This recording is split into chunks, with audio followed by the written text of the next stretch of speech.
Welcome to episode 83 of the Camerosity Podcast, the world's first and only open source film photography podcast. I'm your host, Mike Ekman, and we have a different kind of episode today. This one is sort of a spontaneous Thursday night recording. We have Anthony, Paul, Theo, and myself. We have also invited our friends Ray Nason and Dan Cuny. So welcome, guys. Hey, good evening. If you're hearing this show or seeing it post on your favorite streaming platform and wondering, gee, I didn't see the join link for this episode, that's because there wasn't one. We didn't post it publicly because this was a last-minute decision to do.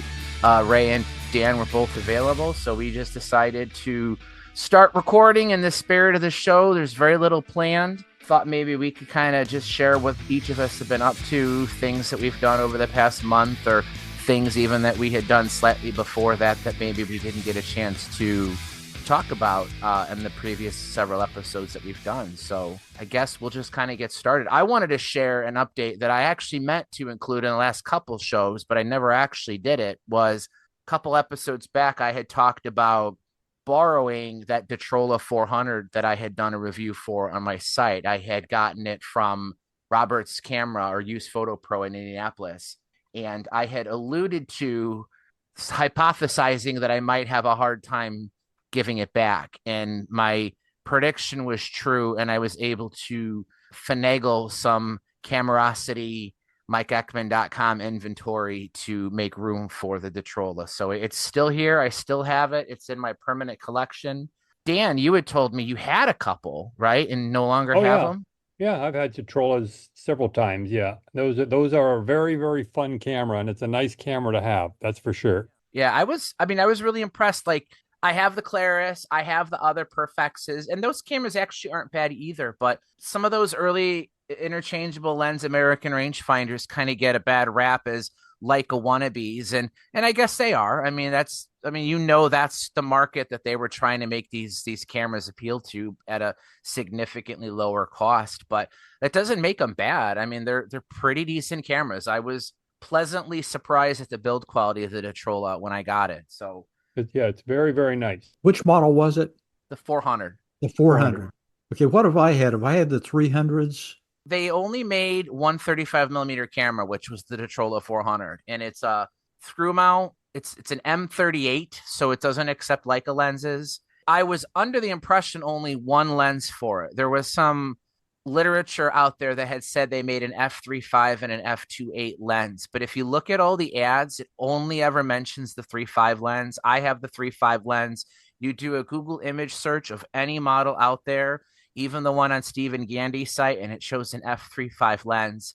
And I thought, well, maybe they had planned on making a 2.8 lens and just never did, until one person proved me wrong. Anyone want to care to guess who has the mysterious 2.8 Detrola? Ira Cohen. There you go. Yep. Ira sent me a picture. He goes, nope, I got one. Wow. He admits, though, it's the only one he's ever seen. So my guess is if they, or not if, but whatever production number of the 2.8 lenses were made, probably single digits, maybe two digits tops or something. But the camera's hard to find as it is, but they all have usually the 3.5 lens, but he has one with a 2.8. Paul, if you've had Detrolas, you had to have had one of the 127 cameras. I had D's, the one I had D's and E's.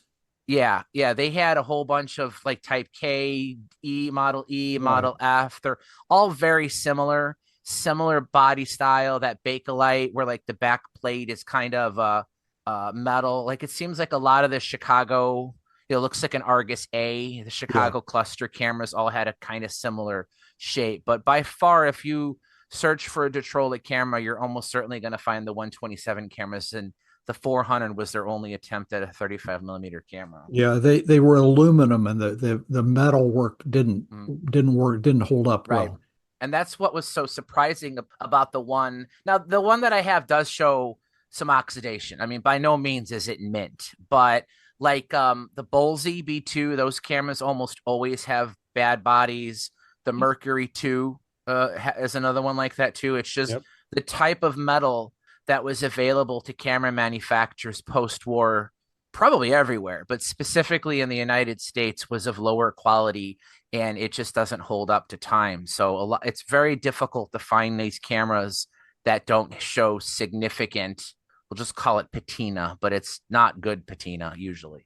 But Mike, I think you would grab that camera regardless of the condition because of the rarity of it.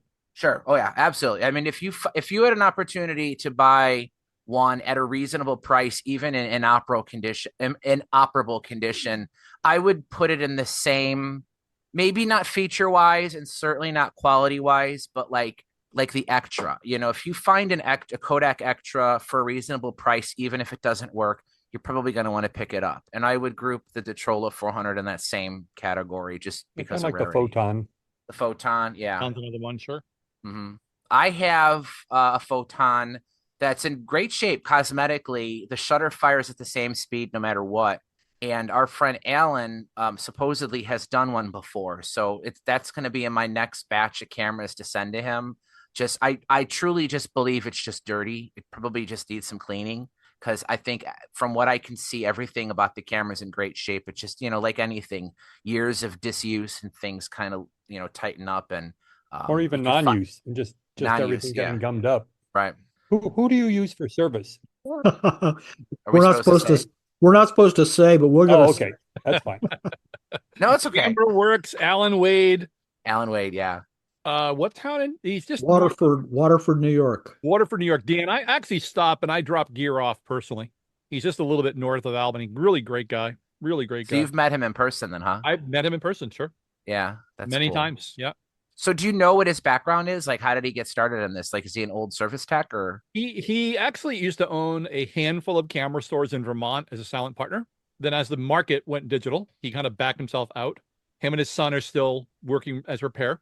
He's got a lot of knowledge, a lot of information, knows a lot of people, was really interesting, within the industry itself. But like I said, when the burst of digital and the downsizing of most camera stores in every town were going away is when he decided to tighten his belt, if you would. So yeah, good guy. He's the go-to guy for repairing Kodak medalists.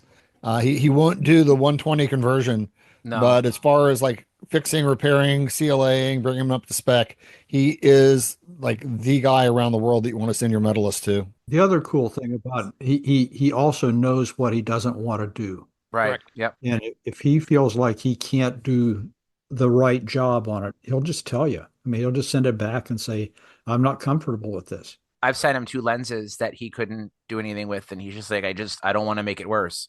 So he just sends it back to me. I don't, he was in charge of handling things. Usually it's because I've sent him other things too, and he's charging me for those. Like, I would suspect if that's all I sent him, he'd probably ask for a diagnostic fee or something. But I usually like to send, 3 or 4 things at once, and twice he's just said, no, I can't do this. So, and I appreciate that. I'd rather him admit it than end up gouging something and making it, worse.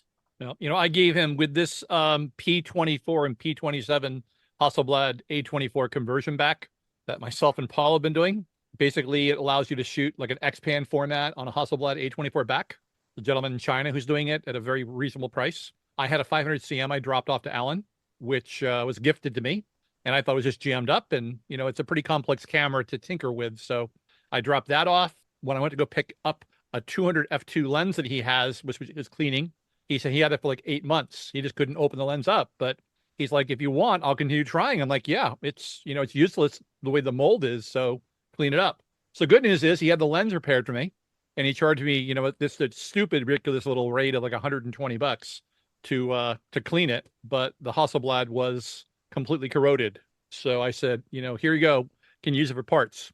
I'm not going to do anything with it. I mean, it's probably $200 or $300 on eBay as a doorstop, if you would. But yeah, I think the goodwill of saying that, once you take it and there's any parts you can use, I think that he really appreciated that as well. There was a listener of the show, Jonathan Bensaman, who would contact me about getting in touch with Mr. Zhang, and I think I passed him on to you, Paul, right? Yeah, and I've been in touch with him. You have? Okay, sweet. Yeah, Ray, Rolf Tessum, and I all 3 sent backs in at about the same time, and Mr. Zhang seems to do them all as in a batch. A batch, so yeah. We all 3 got emails a few days ago that the backs were ready, and we arranged the payment. That's exciting. So those should be back. Ray, what did you have the P24 or 27? I think I did the 24, not the 20. Yeah, I did too. Yeah. The 24 is a 28 by 56 conversion. So you get 24 exposures on a 120 roll. The 27 is slightly less height. So you got 27 exposures, but I wanted the 2-to-1 ratio. So that night I got to my hotel room. I was heading out towards Cincinnati. What do? I went online and bought a SWC because my 500 cm was useless. So I was vindictive and gassed up to make sure I have a camera to mount that back on. So now I'm also in the market for another 500 cm. The SWC was my first test.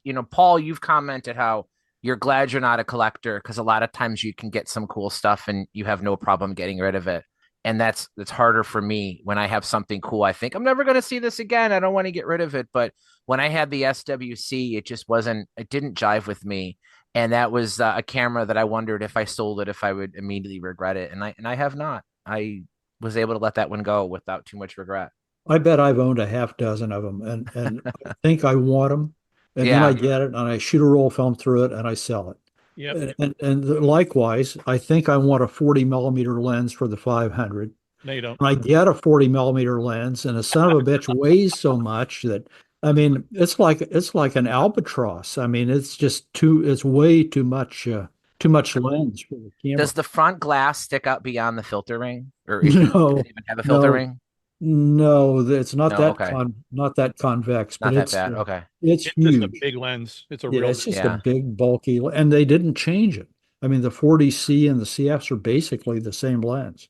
It's not a Mamiya 7, is it? Yeah, but that's all I can say. You No. can get the 45 there and it weighs nothing. I wish they'd made a Mamiya 9. They should have made that rangefinder in a 6x9 format. Oh, that would have been nice. 6x9 that's the ideal format. Everybody 6x12. says 6x7's ideal. It's not ideal. It's tiny. It's miniature format. Just remember, if it's 6x6, you can shoot horizontals and verticals without turning the camera. Yeah, that's true. And if you like 8x8 prints or 10x10 prints, that's good. I personally prefer murals. Fair enough. I can make murals. Yeah. The old Fuji 69 6x9. Yes, It's a nice camera. it is. The Texas Leica or the Yeah, exactly. yeah. That is beautiful camera. I love that. It's big, but it's not too much bigger than the Mamiya 7, and it is 6x9, and it does take interchangeable lenses. So Cuny Sun. Oh, yeah, the early one. The early one. Yeah. Yeah. The lenses don't compare to what Mamiya No. makes. Mamiya 7 though. So I had that camera with the GSW3, the 693, and I don't want to say the GSW felt cheap because it wasn't cheap. It's a good camera, but holding the metal Texas Leica brick behemoth self-defense object with the plastic bodied Fuji 690, the later models, I definitely leaned more towards the older camera by far. To me, it's the same as like the old Nikon F2s, the old Nikon Fs, and the new Nikon digitals. It's to me, it's the same. See, us old camera store guys, we've been trained. These are not plastic. These are space age materials. Space age materials. That sounds so much better than plastic. When did we stop using the term space age? Yeah, if you Cold War 79. If you Like think you were about born the Fuji G617, if that camera was made of metal, nobody could lift it.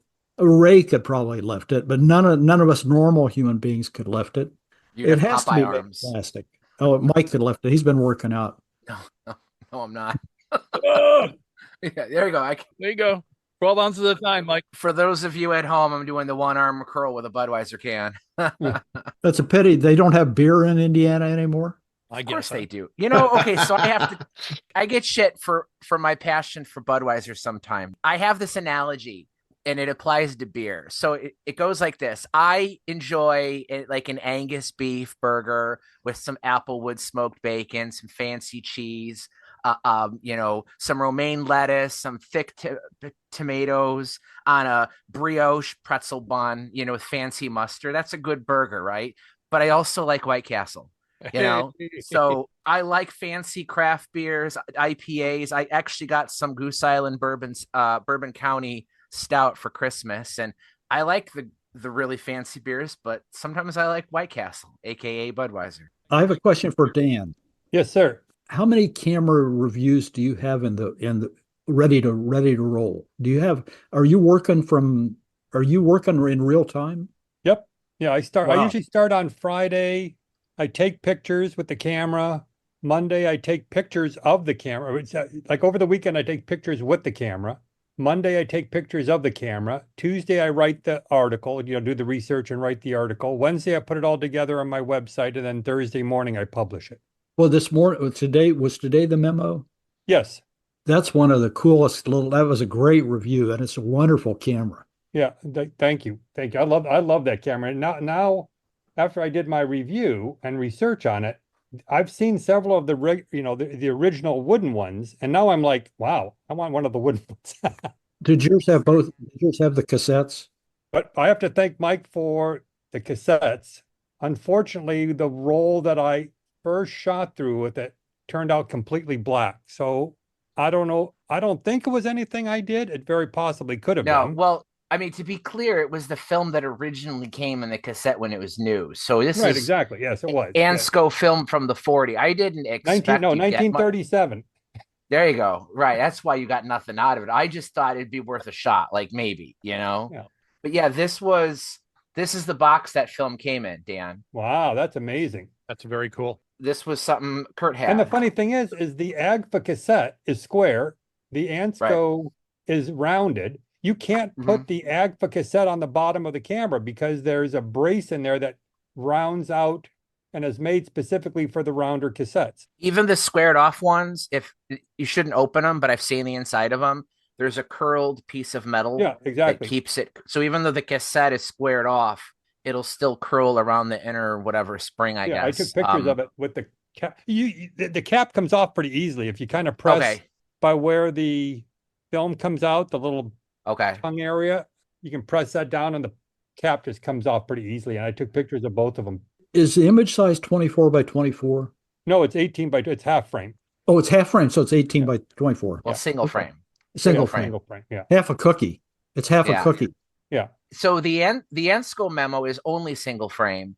The AGFA Memo, which does use the same film, could be bought both ways. They made a single and a double frame version of the AGFA Memo, and it uses the same film. Were you going to say something, Theo? Yeah, I was going to say, I've got the one that I bought off Paul, the Ansco Memo, and I still have to get around to actually just making one of those cartridges or purchase one just to try it out. It looks like a fascinating little camera.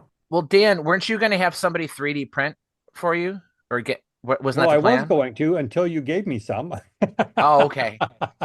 But now that I look at the cassette, it would be difficult to make that inner metal piece that fits inside. I don't know enough about 3D printing to know what you can or cannot do. I've seen people do things that I didn't think were possible. And then sometimes someone says, oh, you can't do that. So it's like, I don't know where the line is. Yeah. I'm just looking at the photos of it, Dan. That's 2 strips of metal there, isn't it? Yes. Right. Okay. So that's a little bit more complicated than just sort of like a tongue. It's more of a guide on both ends, isn't it? It's more of a guide. Yeah. It's like, if you look at my fingers, it's like a guide that curls around that goes inside there. And the film curls along the guide so that it keeps spinning around itself, even though the cassette has squared corners. And for listeners listening and can't see the pictures, Mike did some very rude gestures on the screen to actually describe this. He's doing quotations. Yeah, air quotes. But the funny thing was that it was surprisingly easy to load film into it from a 35 millimeter cassette. So I mean, it was super simple to change from the regular 35 millimeter cassette to the AGFA cassette and vice versa. So the Memo cassettes, although they look different, they work exactly the same as Carat cassettes, Karat, which are exactly the same as the Rapid cassettes, which got popular in the 60s. So if you there were a bunch of Japanese company, Minolta, Mamiya, Fuji, Canon, they all made Rapid. Yeah, the Rapid cassettes. So you can tell a Rapid cassette from a Carat cassette because they usually just say Rapid. But another difference is there's a little like T-shaped bracket on the side that only the Rapid cassettes have. And the purpose of that was to set film speed. Yeah, that's it right there. So you'll see it's like a T piece of metal that's riveted to the side of the cassette.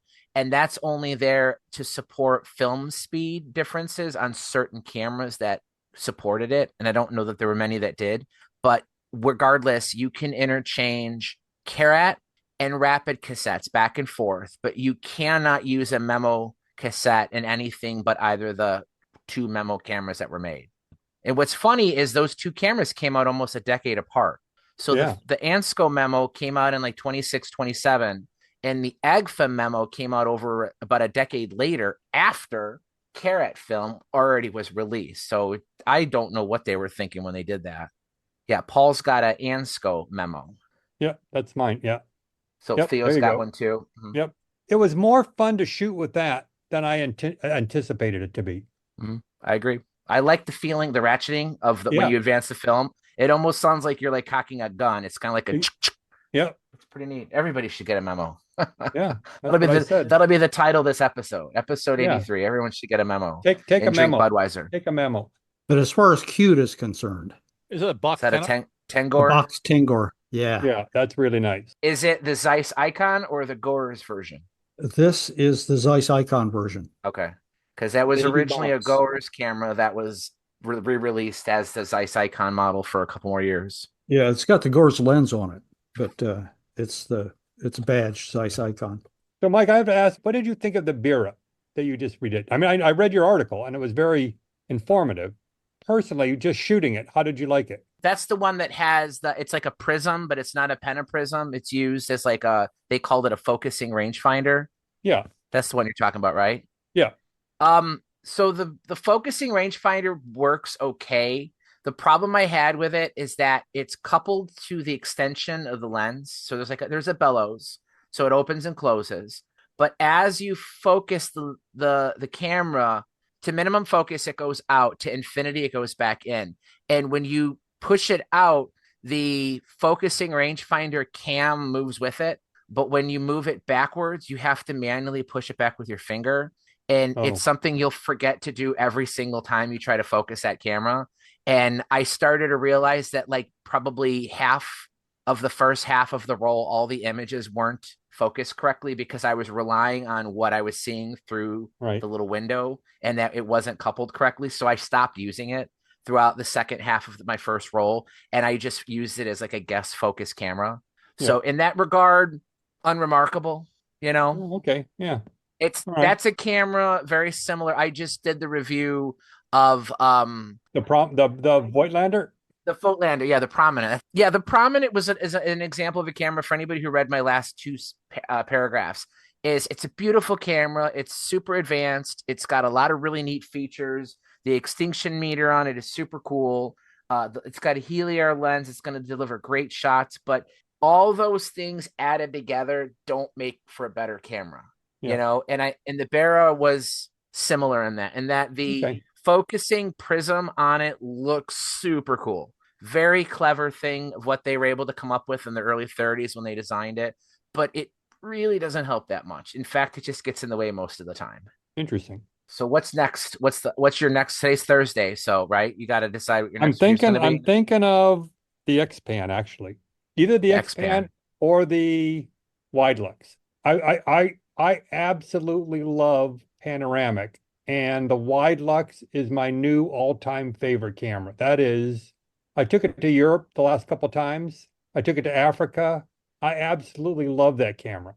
I handheld a tenth of a second, and it was sharp. Yeah.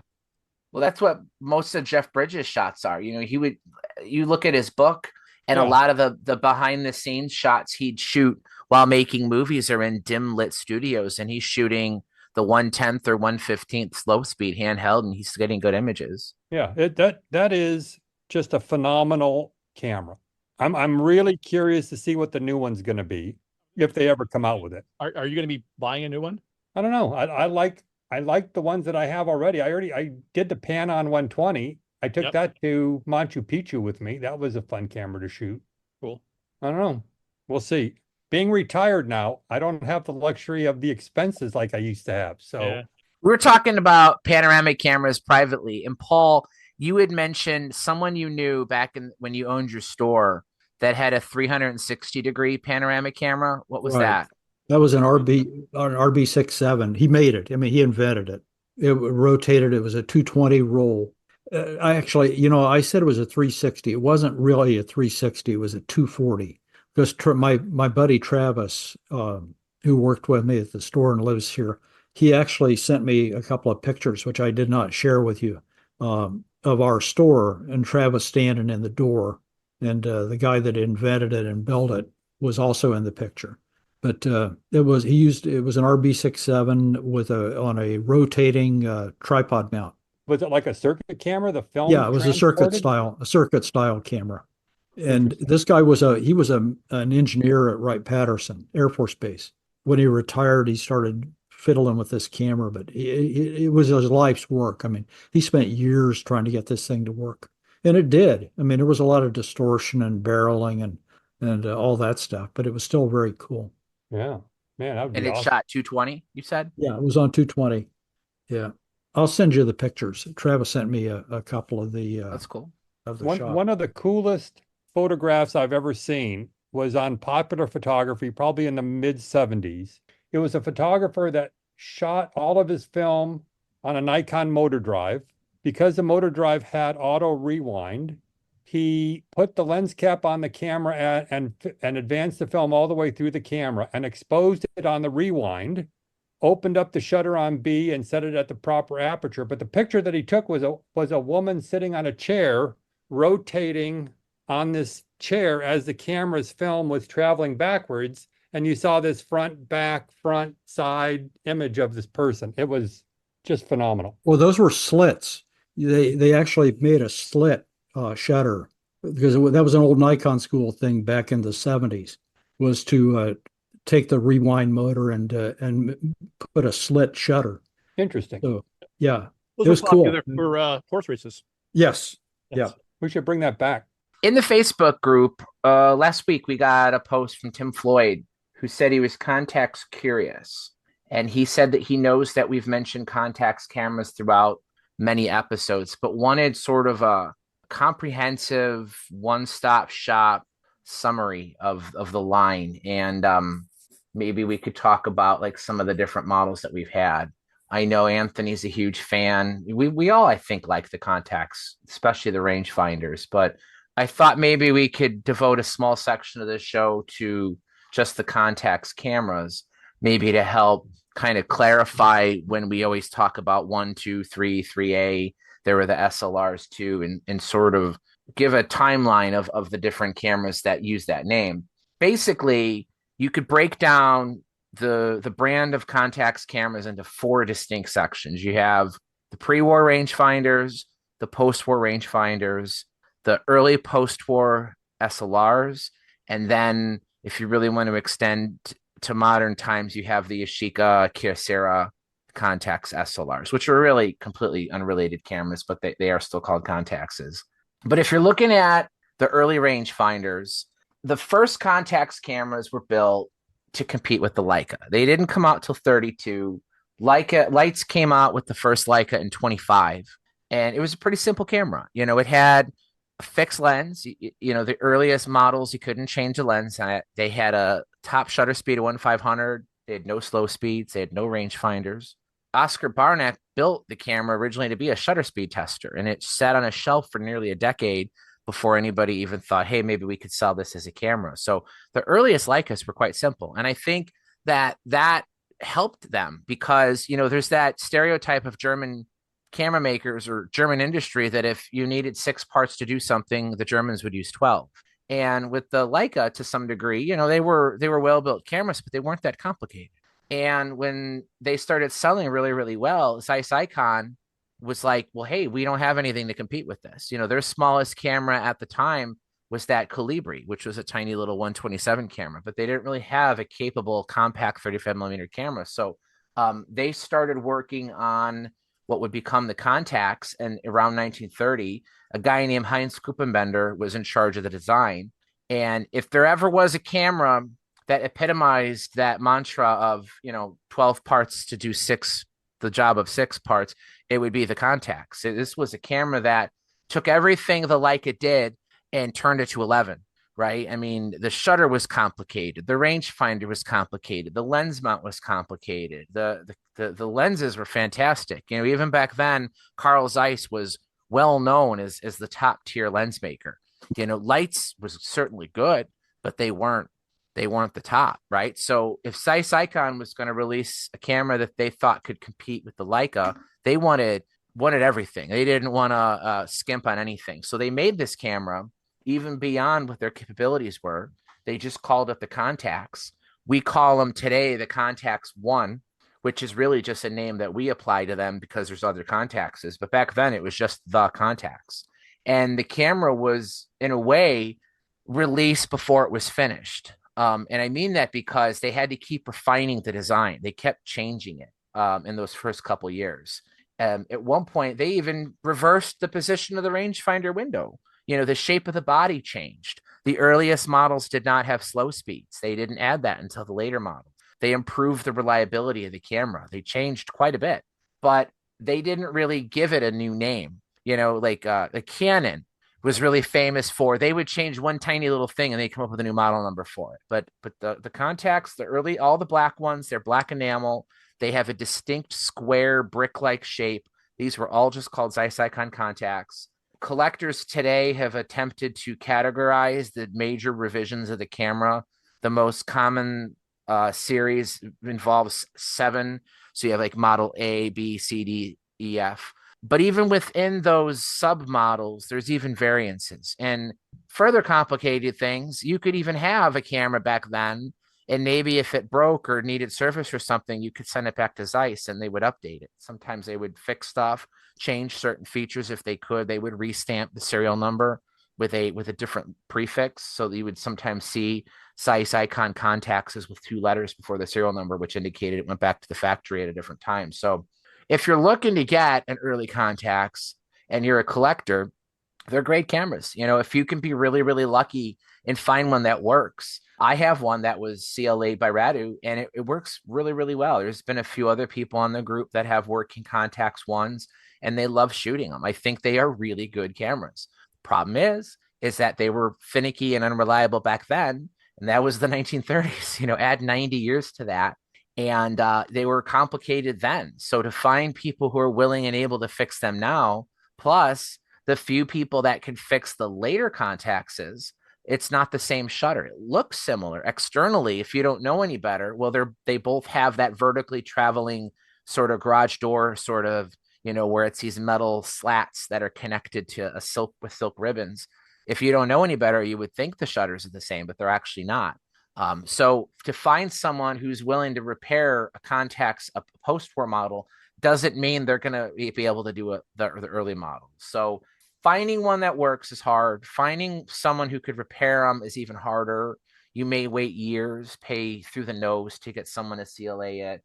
It's just really not a practical camera to seek out if you're looking to shoot it. When these cameras were new, it was very clear that they were not selling anywhere close to what the Leicas were. The Leicas were quickly the camera of choice. You know, the Soviet Union started creating the Feds because they wanted their own version of the Leica. This was what you had if you were pro and you wanted an interchangeable lens 35mm camera. So although the Zeiss on paper was a superior camera, it had better lenses, it had better features, and more accurate rangefinder, had the dual lens mount. But it, you know, they were way more, actually they weren't a lot more expensive, but they were more expensive. They were harder to maintain, et cetera, et cetera. So in 36, Zeiss Icon realized, you know, we can't keep revising this camera. We need to do something about this and kind of come up with something that's going to sell a little bit better. So rather than continue to tweak that original model, they sort of went back to the drawing board and wanted to come up with a new Contax design. They didn't have the luxury of starting completely over, so they had to take what they could of the original model and try to salvage some of it. So like the lens mount remained the same. The overall design of the shutter remained the same, although they did simplify it. They made it a little bit easier to service, a little bit more reliable. They simplified the rangefinder a bit. Well, they handed the reins of design over to Hubert Nerwin. Hubert Nerwin was very successful. He designed many, many cameras for Zeiss Icon. Even the later Contessa 35 was one of his designs, the 10X. But Hubert Nerwin redesigned it, came out with both the Contax 2 and 3. He worked on them both simultaneously. The 2 came out first in 36.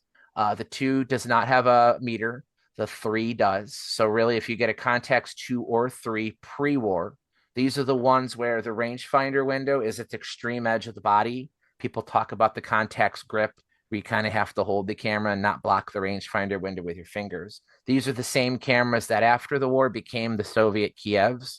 So if you've ever seen a Soviet Kiev externally, they look exactly the same as the pre-war Contax 2s and 3s. Again, the only difference being the coupled selenium meter.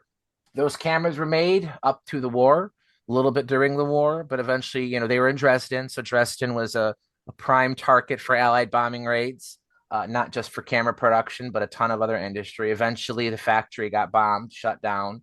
War is over. Soviet Union comes in. They see what they can take as war reparations. They ship off a lot of the factory machinery and spare parts to Kiev. And from that point forward, late 49, I think, is when they resumed production of the Soviet Kiev. But it was basically the same model. In fact, the early Soviet Kievs are built with leftover pre-war Contax parts. You can, if you have a very early Kiev and you disassemble it, you could take the front plate off and you could see behind it, it was originally stamped with the word Contax. They just sanded it down, filled it in, and restamped it with Kiev. So some of the very early Kiev cameras are actually quite well made. As they went on, the quality lowered. So anyway, after the war, there were no more Contaxes made in the Dresden area. That was all Soviet stuff now. Out west, they wanted to re-release the Contax. There was some legal battle, which is far too complex for this episode, to discuss how Zeiss Icon could it coexist as both a West German and an East German company at the same time, but it did happen. The Contax 2 and 3 were revised as the 2A and the 3A. The difference, once again, being the lack of a meter. So the 3A has a meter, the 2A does not.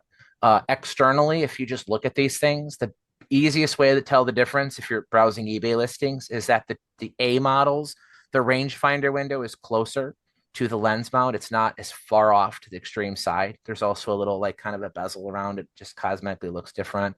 The viewfinder window is a little bit larger too. There's other changes. These are the cameras which, if you want to get a Contax CLA, you're going to have the best chance of. The 2As and the 3As are more serviceable than the pre-war models are. They're still difficult. You're still going to pay a premium. For people who shoot Contaxes, especially the rangefinders, you're probably looking for a 2A and a 3A. The 3A, they're really, in my opinion, the biggest knock is, while it's cool to have a coupled selenium meter, the meter itself is usually not accurate or even working at all anymore. And I think it kind of adds looks a little gaudy, having that big bump on the top of the camera. So I prefer the aesthetics of the 2A over the 3A, but performance-wise, they're exactly the same. Anthony, which one do you have? I have both a 2A and a 3A. And which one do you shoot more? I shoot them both. I mean, I'm lucky in that my 3A, I think that because the meter has that metal flap that goes down over and protects it, that you're actually more likely to find a Contax with a working meter than other metered cameras of that era. But I shoot them both a lot. I probably shoot the 2A more than the 3A just because it is a little bit more compact. It's a little bit more streamlined because it doesn't have the bump on the top. I was lucky enough to get 2 cameras from Bernard, from our collector friend, who we guess is no longer with us. And he had just been buying model after model after model, and he would just always look for the next one in better condition. And so he was always just trying to get the best that he possibly could. And so both of my cameras literally looked like they were unboxed last week. I mean, I don't think that you could get a more minty version of either of the two. When on my 2A, I eventually ended up having shutter capping on it. And he hooked me up with a guy outside of Munich who was the head of the local Contax club, who had done decades of repairs on them. And he decided to no longer work on them, but we were able to put a little pressure on him. I had to dust off my college German translation dictionaries because he didn't speak a word of English. And we had to do all of our communication in German. But I finally was able to get him the camera. He did a complete rebuild on it. and it's like butter. I mean, that camera shoots like it's brand new, and it's just I've got a several iterations of the 50 sonar, which is just a beautiful lens. I'm actually shooting it with the Nikon 35 millimeter that I bought off of you, which works perfectly fine on that camera. And I've got a 90 that also works well with that camera. But yeah, I either the 50 or the 35, I probably shoot that as much as any rangefinder that I own. And if you get used to the grip, if you get used to working with the wheel, if you keep your fingers away from the rangefinder, I actually have more of a problem keeping my fingers away from the rangefinder window in my Leica M4 II than I do on the Contax, just because how I got used to gripping the camera. It's faster. I like having, as opposed to having a lever advance, I like having the wheel advance on the top, the dial advance. And I don't know, that camera is just like, you can shoot that camera really fast. I can see why the Kappa, the guy that was shooting at D-Day, was shooting with that camera, because it's more nimble than even the M cameras of the same period. The M cameras are more like a plush BMW sedan, and this is more like a Porsche Roadster. It's not as plush as an M3 or an M2, but boy, if you can get used to its quirks, it is as fun to shoot as any camera I own.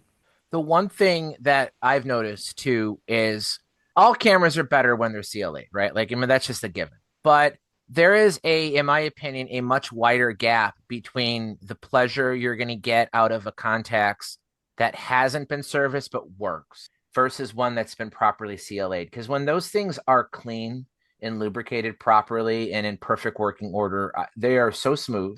When you look at shutter design, all cameras made, basically from the 70s and on, or most of them at least, had vertically traveling shutters. In that era, it was done to improve the flash sync speed, because you're able to go the distance of 24 millimeters. Like if you look at a film gate of a 35 millimeter camera, it's 36 millimeters wide by 24 millimeters tall, right? If the shutter travels vertically, it's only going 24 millimeters. If it's going horizontally, it has a longer distance to go. So on modern cameras, we're able to get a faster X-sync speed. I don't think that was necessarily the motivation back then, because people really weren't thinking of electronic flashes in the 1930s. But Zeiss knew that they could potentially achieve not only faster, but more reliable, faster speeds if the curtains have a shorter distance to travel. And I think that not only in terms of performance, but also in like tactile, we talk about how a benefit of older cameras are the sounds and everything that they make, the feel of shooting an old camera. When you're shooting an old Contax that's been properly lubricated, it just has like that really satisfying snick of the shutter firing that not every rangefinder has. It just feels really good. And I have one Contax, and I actually have a Kiev that's so incredibly smooth, Anthony. I feel like I'm saying what you're saying just with different words, but the action of firing the shutter just feels like there's almost no resistance. You get a lot of pleasure out of shooting those cameras. I've got my 10X2 as well, and even though it's in good shape, it definitely needs a CLA. And I think that Rod is probably the only person that I would trust to work on that camera. So I've been reticent to send it to him, and he kind of told me that, because I asked him about it, and he was like, "Well, if it's still working, maybe you don't need to get it CLA'd," because I don't think he really relished the idea of working on it. But it definitely, that was a camera that was designed for rapid shooting. That was kind of like their sports camera with the plunger advance and the way that it's laid out. It's just like, it's not buttery. It's like you use the camera and you go, it's just a shadow of what I know it could be. It's just a matter of, do I really want to sacrifice the cost and the time to send it to Radu? Because as we all know, he's brilliant at what he does, but you don't expect a fast turnaround time, nor do you expect an affordable repair. It's going to be, it's going to cost you. The 10X2 is a Compur rapid shutter, and that's why it shoots 24 by 24, is because they couldn't get the speed with a leaf shutter to still shoot 36 millimeter wide exposures. So do you know anybody that's ever shot both a Contax 2 and a Nikon M or Nikon S to compare them both. Okay, compare them, both of you. If you, I'm curious. My experience with Nikon was superior. See, my experience with the Contax was superior. I'm really interested. I mean, it's interesting that because I mean, obviously, it's a later model copy. I mean, it's basic. The shutters are different, but the body style is the same. So I have shot an M. I had two at one point. One of them didn't work. One of them worked great. A lot of people love to call the Nikon a Contax copy because it does use basically the same lens mount, and externally there's a lot of similarities. But functionally, a Nikon rangefinder has much more in common with a Leica than it does a Contax. Mm-hmm. To me, it's difficult. It's apples to oranges. I think that shooting a Nikon M or an S, which is more likely to have, they're great cameras. There's absolutely nothing wrong with them. They're fun, but they don't have the feel or the personality of a Contax. I think that a Nikon has a much wider range of usability in the sense that you can get a Nikon that's maybe a little stiff and it'll still work fine. Whereas you get a stiff Contax and it's going to give you trouble probably. But I might actually side with Anthony and say that if you get a really nice Contax, it just feels like a more substantial camera than the Nikons do. You know, I did not gel with the Nikons like I thought I did. You know, I borrowed the two different versions from you, and you had the S2 and the SP, right? Yeah, and it was like when I got them in my hands, I was like, I'm gonna have a hard time sending these back to you. I didn't have any problem at all sending them back to you. Right. I mean, they're great cameras, and and honestly, I believe that if you're a Nikon shooter, they give you that feel. I mean, it's sort of like you say that the Contax or the Nikon SP is not a Contax clone. It's not really a Nikon F clone either, but it's more like shooting a Nikon F than it is shooting a Contax. So here's an analogy. Shooting a Nikon rangefinder versus a Contax rangefinder is like comparing shooting the Nikon F to an Exacta. Yeah. In the sense that the Exacta is going to deliver great shots when they're properly lubricated and in good working order. Exactas are very fun cameras to shoot, but they do have a very distinct operation. They have a distinct feel. They perform slightly differently. They have a lot more of a quirky personality. Oh, Anthony signed off. He's not agreeing with me. But I saw you nod, Ray. Like, do you think? No, I do agree with you. I was going out of the room for a second. Okay. I'm also a fanboy of early Exactas. I don't think it's that much of a difference. I think the Exacta is really the weird one, being left-hand advanced, left-hand firing. I think that lends to my appeal of this camera because it is so different. Right. Compared to, a Nikon or Contax. I own all of them. And I would probably, just like Anthony's a Pentax boy or he's a Contax boy, my preference has always been, Nikon because it is similar to Leica. And really, and I've answered this question a million times, and I know Bob Rotoloni would tell you the same thing too. The S2 is the peak. If in terms of performance / usability / performance / affordability, if you want to get a Nikon rangefinder, I think the S2 is the ideal model to get. If you have a hard-on for an SP, then get an SP, right? But I feel like the I think the S2 is the best model. I think that's where they really perfected it. They added the lever wind, they added the lever rewind. The viewfinder's bigger. It's for people who are visually impaired, wear prescription glasses. They're a lot easier to shoot. But I have shot both an S and an M, and they're great cameras, but they're really not that different from shooting a Leica. Exactly. So, Mike, if we can keep on continuing on historically with the Contax, they moved into their leaf shutter SLRs, the Contaflex range, which Contaflex is kind of like Contax. I mean, it's got Contax as part of the name. And I want to love those cameras, but of all of the different kinds of cameras that I've had, finding and keeping a working Contaflex leaf shutter SLR has been the bane of my life. I've got a really nice early Contaflex with the Tessar on it. It's a fixed lens SLR. It's the formulation of the Tessar that everybody says is like the best version of that lens. I've had it serviced by Alan. I've had it serviced by another guy that said he could is familiar with working on them. Those cameras I could not keep on running. I've never had one that I would say I could pick it up and reliably get 36 exposures out of a roll. And it's a shame because they're cool cameras. And then Yeah. it leads up to the Contarex, which is the most ridiculously over-engineered, complex SLR ever made. And it's another camera that I thought I'd fall in love with, but didn't. Mostly because I was terrified I was going to break it every time I picked it up. But it is sexy. It is very That is sexy. a beautiful camera. And it delivers results. I mean, those lenses are fantastic. Those lenses are a freaking fortune, though. Yeah. They are. And most of them have element separation at this Yes. point of their lives too. Yeah. So then you had the Icarex. Before we go too far off, Dan's got to go pretty soon here, so I wanted to get his thoughts on the rangefinders. Being an old Nikon person, I've owned many different Nikon rangefinder cameras, and personally, I'm like Ray. I've owned a lot of different Contax cameras. I've had the Super Nettle. I've had a lot of different of that genre. Contax just doesn't do it for me. To me, it feels very cheap. That's just and again, maybe it's because mine have never been, CLA'd. I think their lenses are very, very good. I just feel that the girth that you have in the Nikon feels sturdier to me, and it always feels Familiar. yes, very much so. Familiar. Well, that's it. That's the Leica thing they keep talking about. Like, it's familiar. Yeah. But that's just my, I always want to go back and I always want to own Contax. And when I get them, I'm like, to me, I seem like I'm very disappointed. Have you ever shot Contax 1? No. I can send you mine if you promise not to change the shutter speed.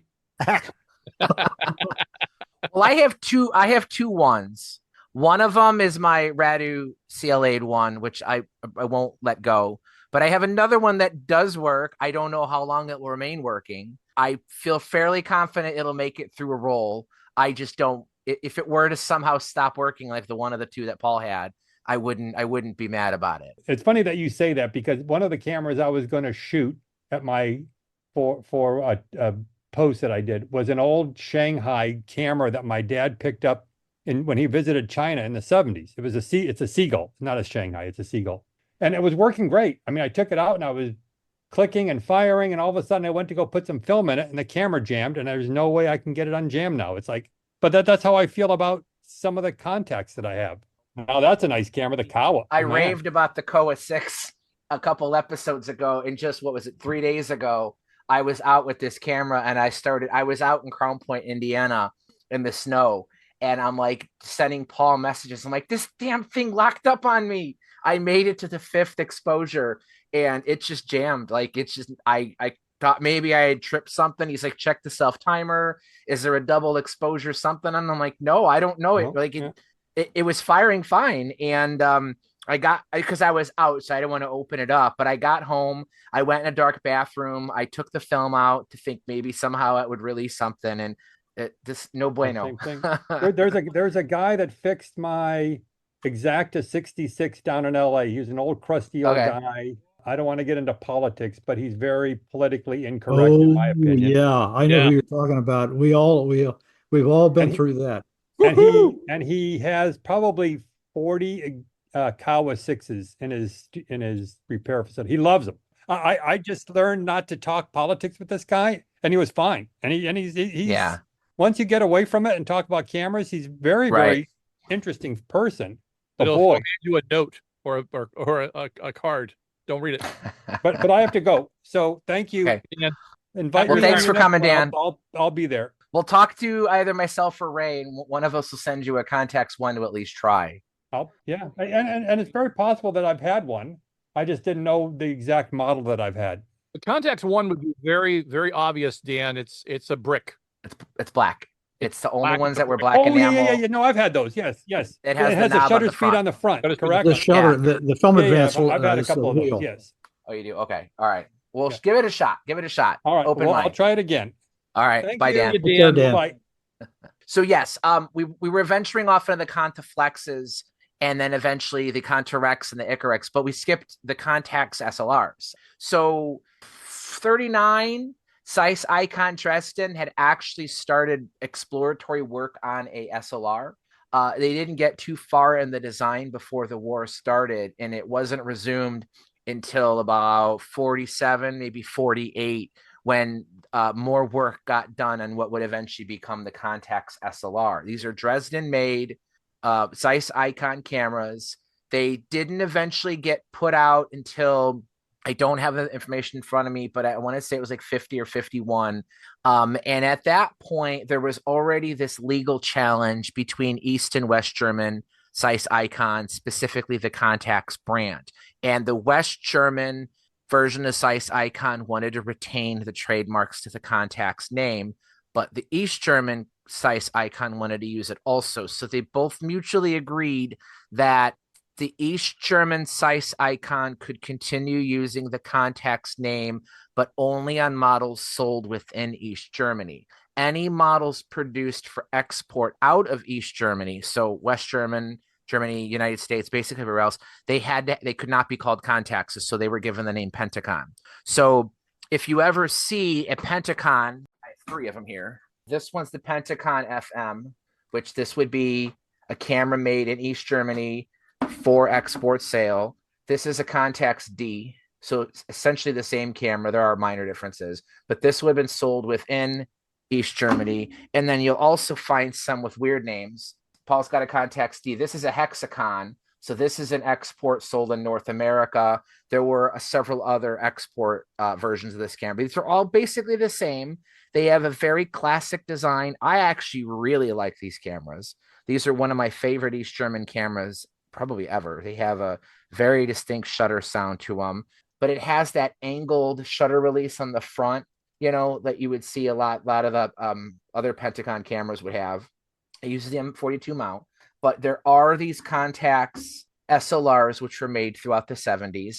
Not at all related, but since we're talking Contax cameras, Tim Floyd did not specifically mention the rangefinders, but these are great cameras. I do really like these. They have a more traditional horizontally traveling cloth focal plane shutter. They can have pinholes. They can rot out, just like any other cloth shutter can, but all 3 of these actually work. I've shot all of these.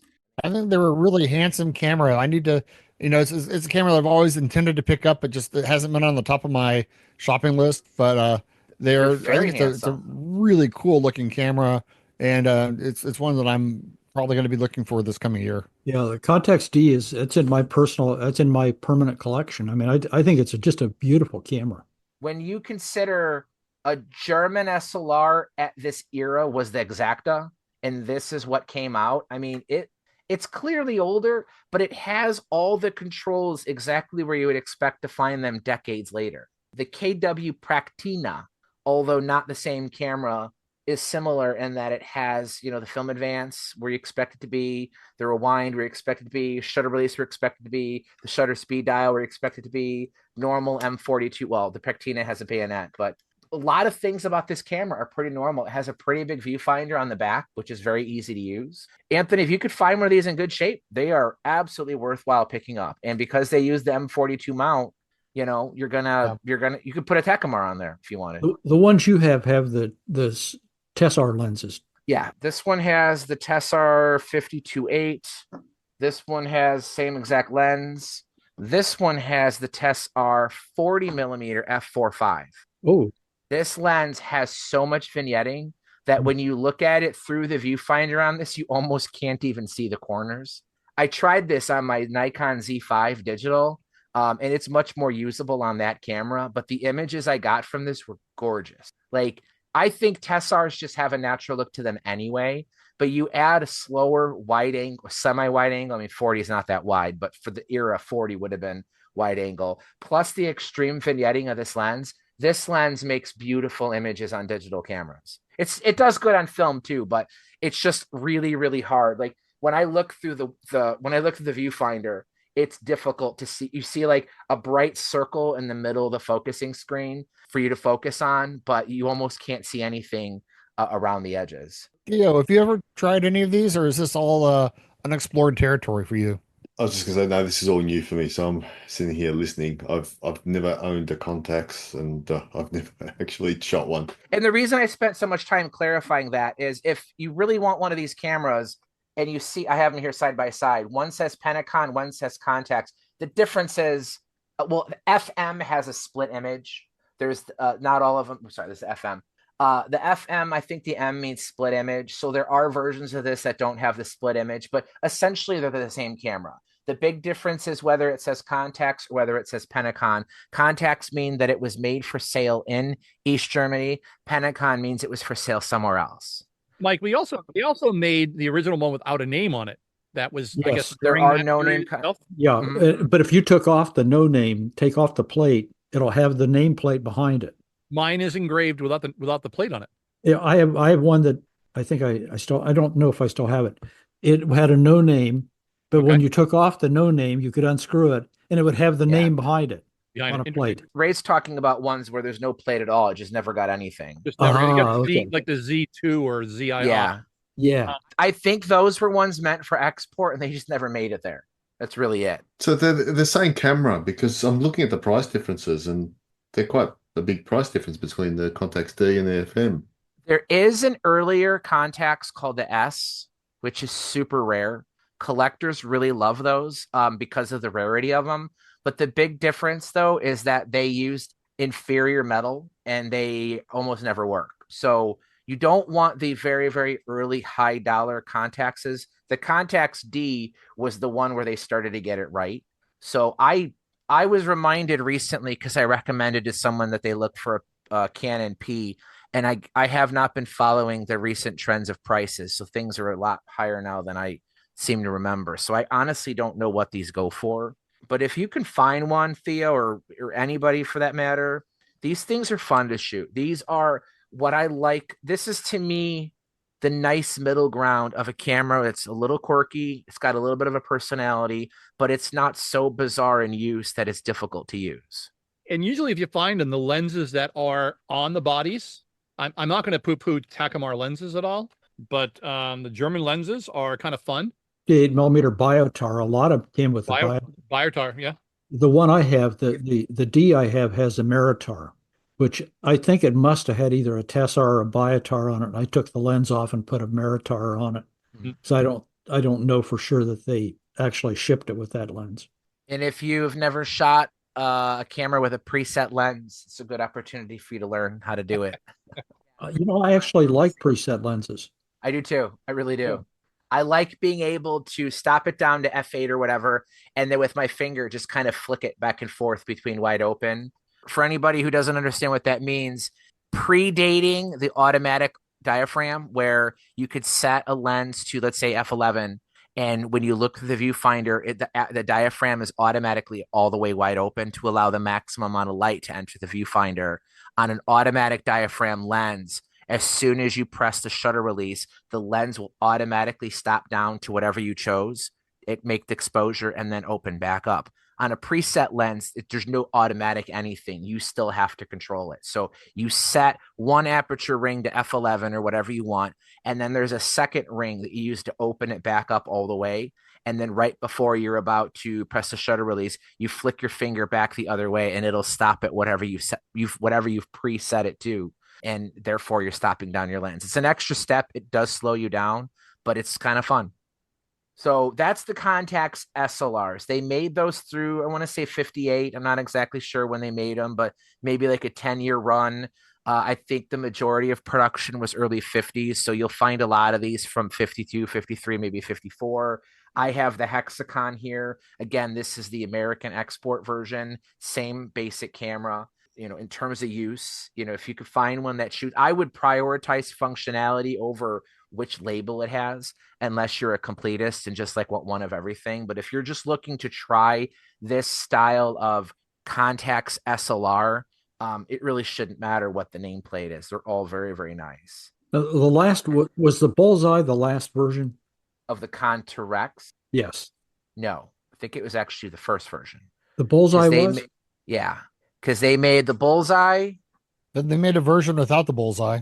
Right. So the Bullseye, the non-Bullseye version has interchangeable viewfinders like this.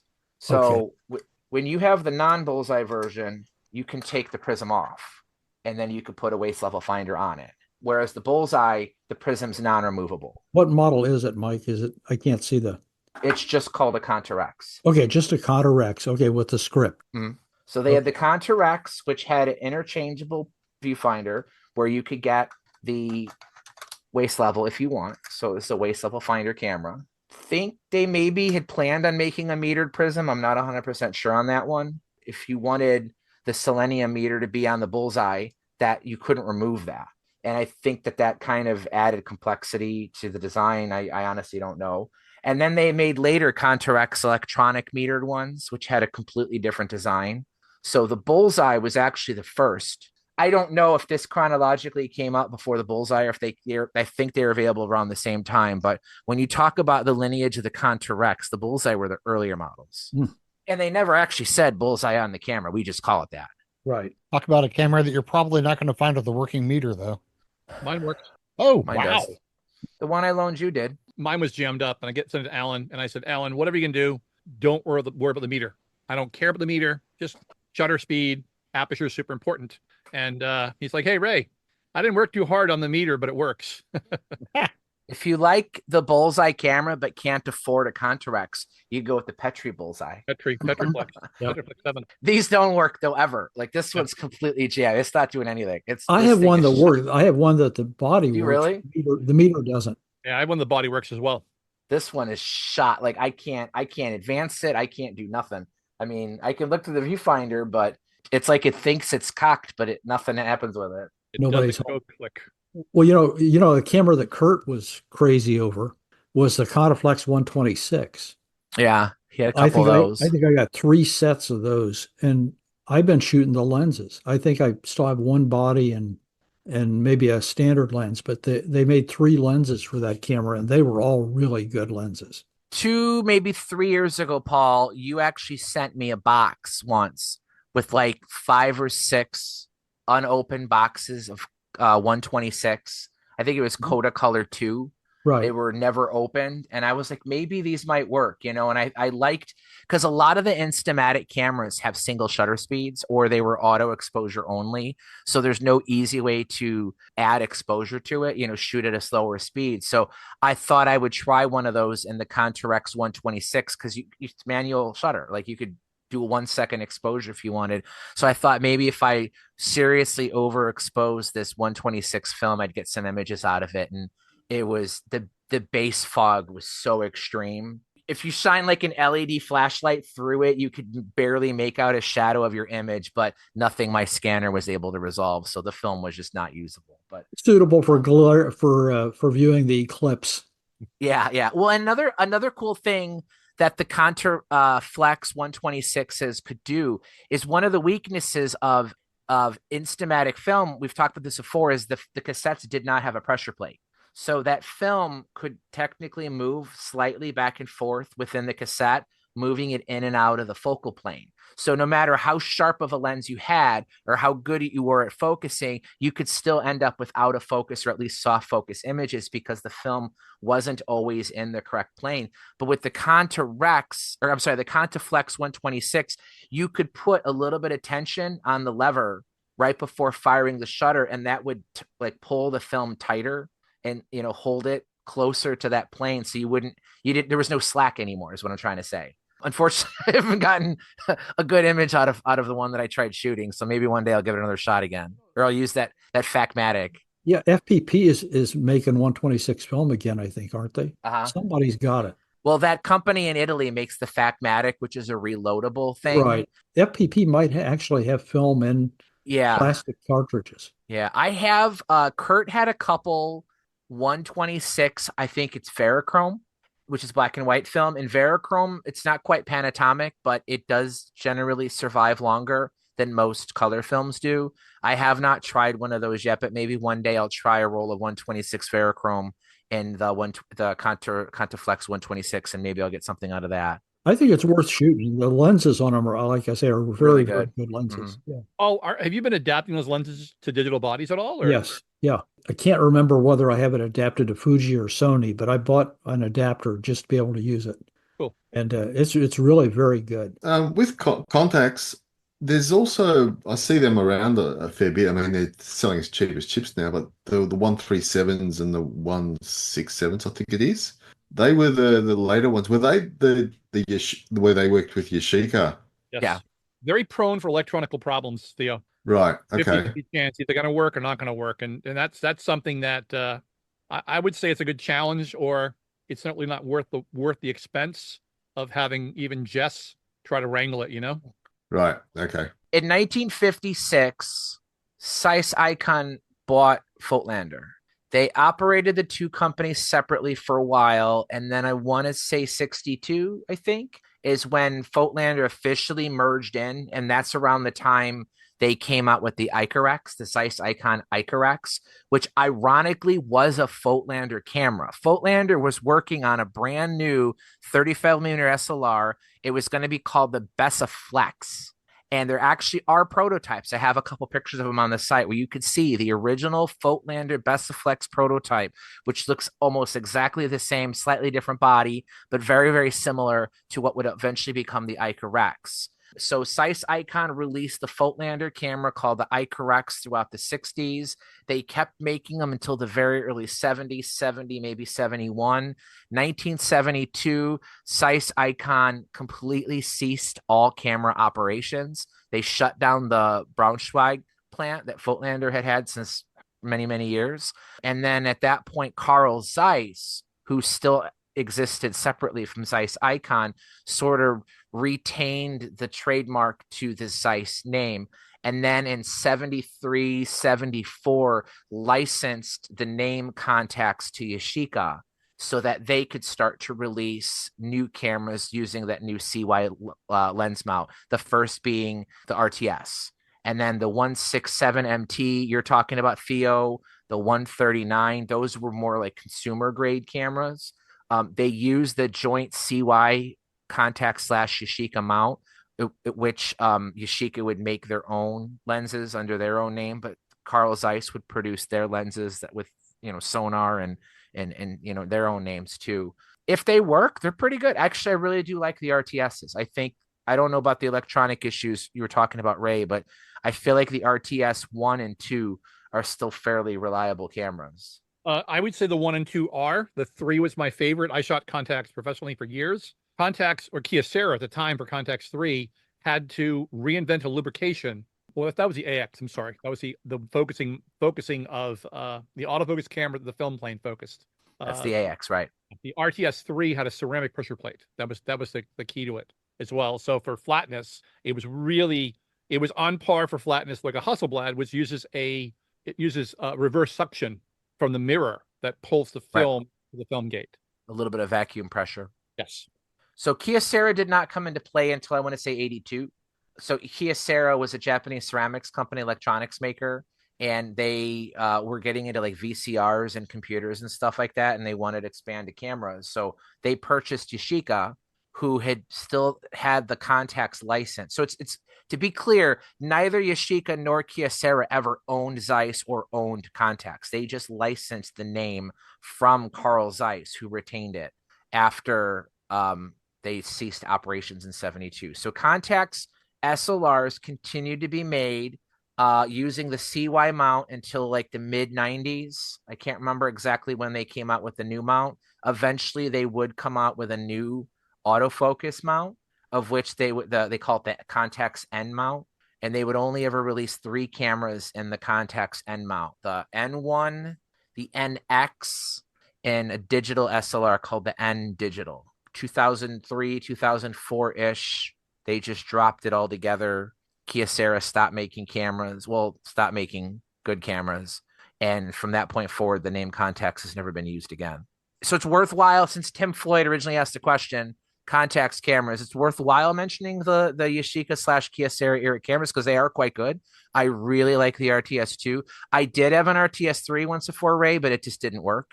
It suffered the perils of electronic gremlins. I used them when they were new, and they were when you get pissed off at Nikon for a while, and Leica. I have an AX, I have an RX, I have an RTS2, and I have an N1, and Cool. and they're fine cameras. And I've got the ST, which is their full manual. Yep. Which is it's like I'm a sucker for full manual SLRs, and I wanted one that was going to be bomb proof, and I got it CLA'd by Nippon up in New York City. So it's going to be good for another 100 years. And it's just super reliable camera. But I also have the S2. You have an Aria, right? No, it's an S2. The Aria is a small okay. camera. The Aria was like the Nikon EM, much smaller. Okay, Yeah, I was the confused. S2 it has all sorts of it was kind of like a step down from the RTS models, but also a step up from the Aria, and it's got all this crazy technology in it. I've got all the sales literature about it, and they just go on and on and on about all the technology that's in it. It's my most, other than the fact that it's not autofocus, it's my most modern SLR that I own. Also, the most reliable camera that I have. Like if I go to a rocket launch, that's what I'm taking with me. Okay. It's like one of these cameras that's like so sleek and so contoured and designed. It's a lot of fun to shoot. They're pretty. I mean, I've seen yours and they do look nice. I've not shot one. So my recommendation, if you want to get into a later context, has to be the RTS2. Okay, so the RTS2 is pre-Kyocera. Yes. So it was right around the same time. So it was a Yashica design, basically. Right. Yep. Yashica design, Yashica production. So then later on, you had we'll jump a little bit different. You had the T3, the little cameras, and the Gs, the G and G2s. They were Kyocera cameras. Correct. All right. So Kyocera at that time was Kyoto Ceramics and still is Kyoto Ceramics. Mm-hmm. They made golf putters, golf club heads. They made pens. They made some of the finest chef's knives that you can ever buy. And the cameras were really good cameras, but that's one of my big bugaboos right now is the Contax G cameras, because they're like X-Pans. They're ticking time bombs. They're just simply not going to be any that work. Good news about it is there's plenty of lens adapters Mm-hmm. to put them on. This is a Sony adapter, so. And the adapters are relatively cheap. The problem is that they don't have f-stop. There's no f-stop control on the lenses. Yeah. So the adapters have that f-stop control. It depends on the lens. I've got a 3570. It's got an aperture on it, Paul. Oh, no, I'm thinking about the ones for the G. That the 3570. Okay, the 90 and the 30, what is it, 38? Or 40, 45. It was a 35, 45, 90. The 45 and 90 did not have an f-stop ring. And a 16. A 16. Yes. 16 yes, the 16 had a finder. There's a bunch of advertisements out on eBay now that people are making retro lens. The whole element pops out and pops in for Leica M. Yeah, they're adapting to put a cam in them. Yeah, that was a love and hate. Remember when they first came off? I hated in the G1 when you went to focus, the parallax correction would make the box smaller. Right. So basically crop you down. Well, they call that auto field correction. Auto field correction. Yeah, it was pretty horrendous. Well, it's funny though. The Coney Rapid Omega does that. It's just the viewfinder is so much larger, but you it probably doesn't don't notice it. It moves, Mike, but it doesn't block off. The G1, it literally you're looking at a smaller viewfinder the closer you get. It was startling. How does that sound? I haven't seen the G, so I can't compare it. But if you haven't seen a Rapid Omega in a while, look at it. The box does get smaller. Does it? It's parallax. I grew up with them.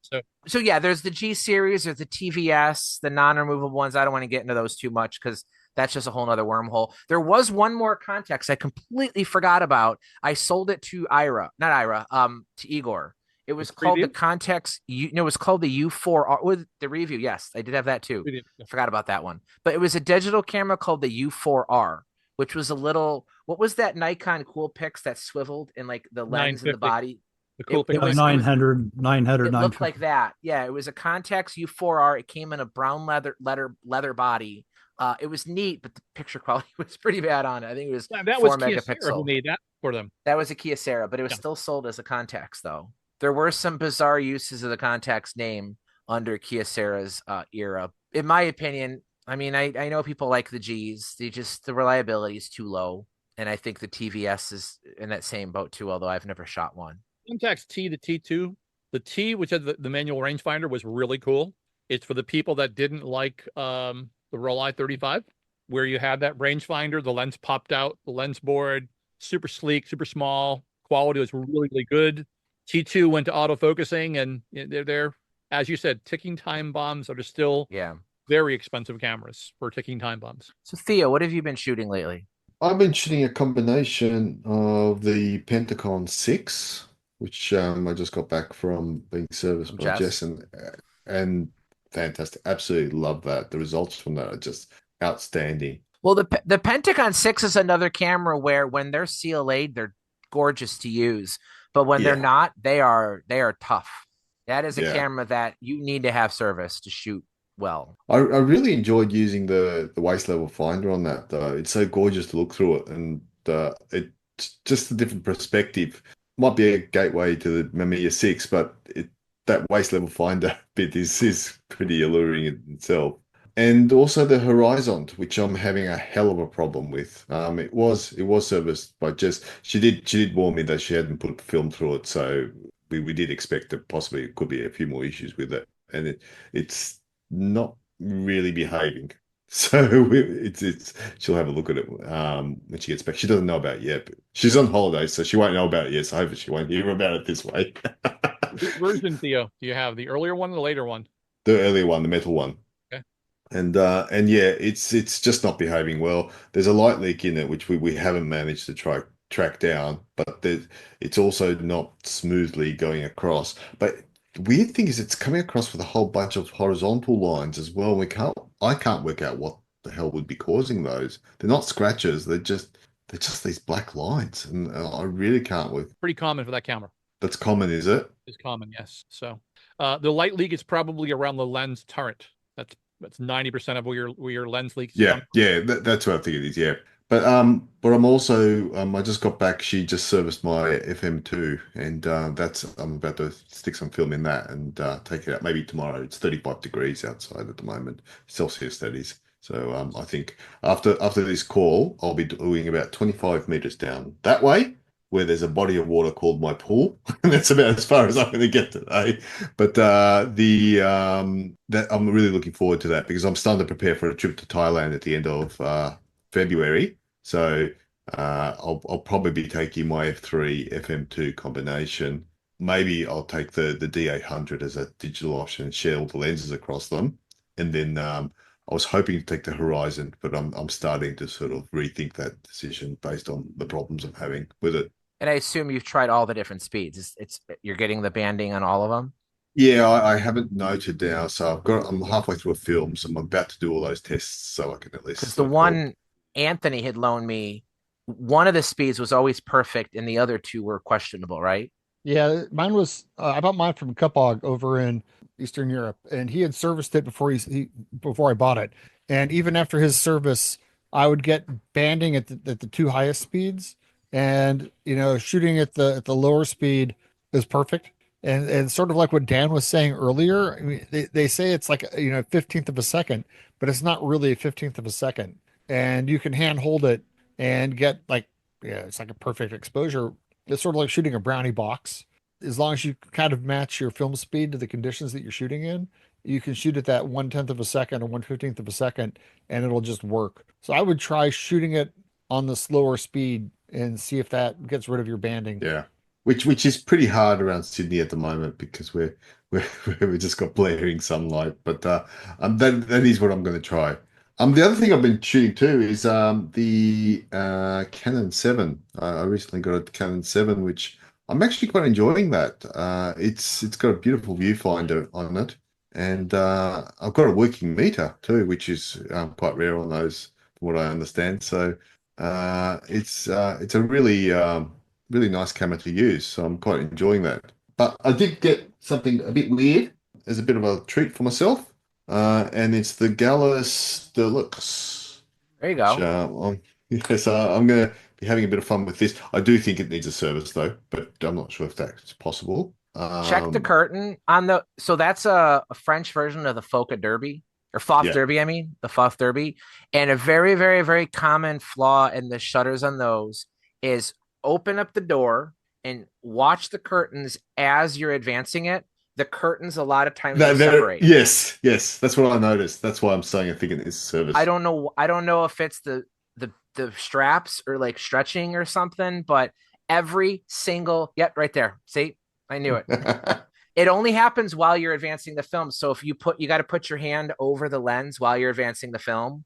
Yeah. Otherwise, because it's allowing light to pass through into the film. I don't know what it is about the shutter design on the Foth Derby and the Durlux, which is what you have there, but they almost all seem to do that. Oh, so that's not a fixable thing. It's probably fixable. You just probably need to replace the curtains, is my guess. But finding someone who could do that, and remember, that's a 127 camera. So the curtains are physically larger than like on a Leica. I know a lot of these guys that rebuild curtains, they have pre-cut width curtains. So you would need like almost raw material that's the width of 127 film to do it. It does need some sort of service though, because when I do fire it, I'm watching the second curtain and it sort of goes about 3/4 of the way and then just slows right down. And I can physically see it. I hate to tell you, Theo, but I think that's a shelf queen. Yeah, I think so too. I think so too.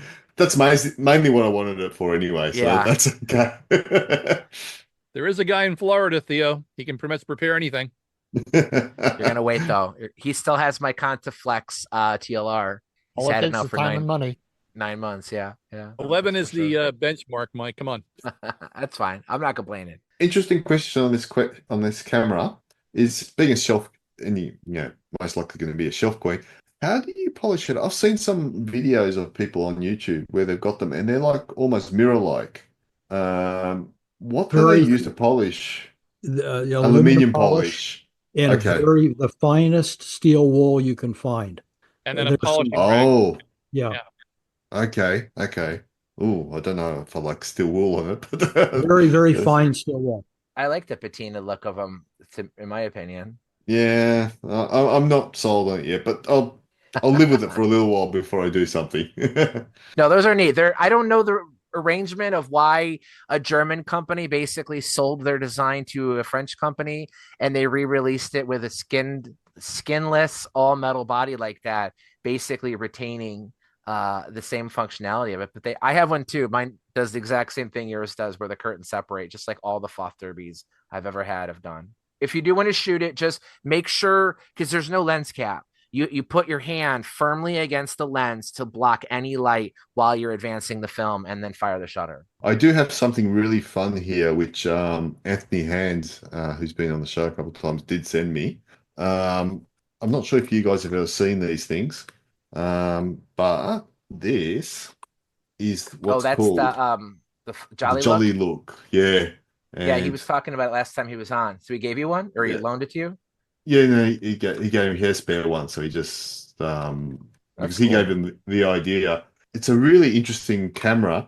It's basically a bellows camera that shoots Instax, but it's pinhole. Is it Instax wide or mini or square? Mini. Okay. So, which is really bizarre, but I've had a bit of fun with it. That's cool. Oh, here we go. There it is. Yeah, it comes. So, and so then the bellows, is that paper? They feel leatherish. Yeah, synthetic something. Yeah. So, and then at the back, for your exposure calculations, try using that. It's literally a triangle. So you talked about the exposure triangle, but it's actually a triangle. It's an actual triangle within a gear, within a whole bunch of gears. So it's really bizarre. Not necessarily the most accurate thing in the world. No. It's a lot of fun. It's a lot of fun. There you go. Now, do you still have the Rolly 35 AF, or did you send that back? No, I had to send that back. I think that's with Matt Murray now, of Matt Loves Cameras. So I suspect there'll be some sort of a review coming out there as well. But I did release a review on the Rolly 35 AF. Interesting experience with that camera, actually. It's a lot of fun. It does what it says it's supposed to do. Autofocusers. The exposure's pretty good. The lens is nice. That's what surprised me. I thought that's where it would actually fall over. They do have a few things I think they need to fix if they're going to go into a much bigger production run. So it did have a couple of things that sort of didn't quite sort of work right, and needed a little bit of finessing. But yeah, well, I mean, I think it's a new camera. It's the first release.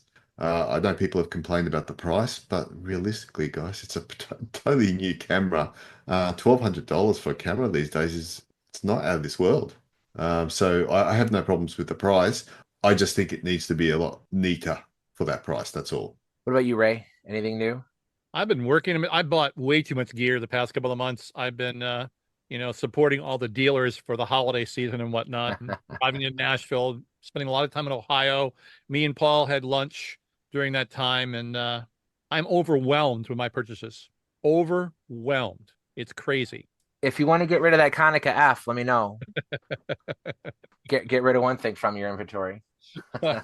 I picked up one thing. I've actually not gotten a lot at all, but I saw this and I didn't need it, but I've just literally never seen one before. It's called the Supra V18. It's got Supra on the top plate, so like a Toyota Supra, but it's made by Taron. It's basically just a Taron rangefinder. And I did what little I could find on it is the Supra V18 was made as a name variant for like one camera store in New York, in the 60s. So really, there's nothing incredibly remarkable about it other than the name. It's got a fast 1.8 lens on it. So probably like a 6 element, something. This one's in really great shape. It's got a nice bright viewfinder, but it's really, there's nothing special about it when compared to other Japanese rangefinders of the era, just other than the fact that I've never seen a Supra camera before. So I had to have, and it was cheap too. So where'd you find that, Mike? The usual place. Oh, okay. Okay. I try not to go looking on eBay, but I was looking for something else and it just sort of, I don't know, just stumbled. Cool. One of my old filters popped up on something. So cool. It was calling to me. I picked up an Exacta VX this past week, and it has a pretty cool Ansco 83 millimeter f 3.5 lens that it looks like it should belong in Kurt's collection. An Ansco lens on an Exacta? Yeah. That's weird. That's from the TLR. I believe it, but the person that did this changed the body mount in the Exacta to accept M42. Ah, okay. That's this lens. 83 millimeter. 83 f3.5? Yeah. Yeah, they took the lens from this thing. Except that it's in a, this focusing is not going to work. It's in aluminum mount, focusing mount. That's obviously very custom. There's no way that's an original thing. But yeah, that's the lens from the Ansco Automatic Reflex 3.5, but turned into Exacta mount. That's neat. Isn't that kind of cool? So, like, I really need another Exacta body. I have more cool Exacta mount lenses than I have bodies. And at one point I was asking Paul, I'm like, I need another body. I don't care. I don't want anything attached to it because I just have these lenses. I want to put them on a body, just they're not sitting loose. I sent you a couple of bad bodies. No, you did. That was fine. All I needed was something to mount the lenses to, because I don't have a good way of displaying lenses by themselves. So on my shelf here, like if I'm going to put something up, it's got to have a camera attached to. Otherwise, it's just going to sit in a drawer somewhere. And that's one of my rules: is if I can't display it, I don't keep it.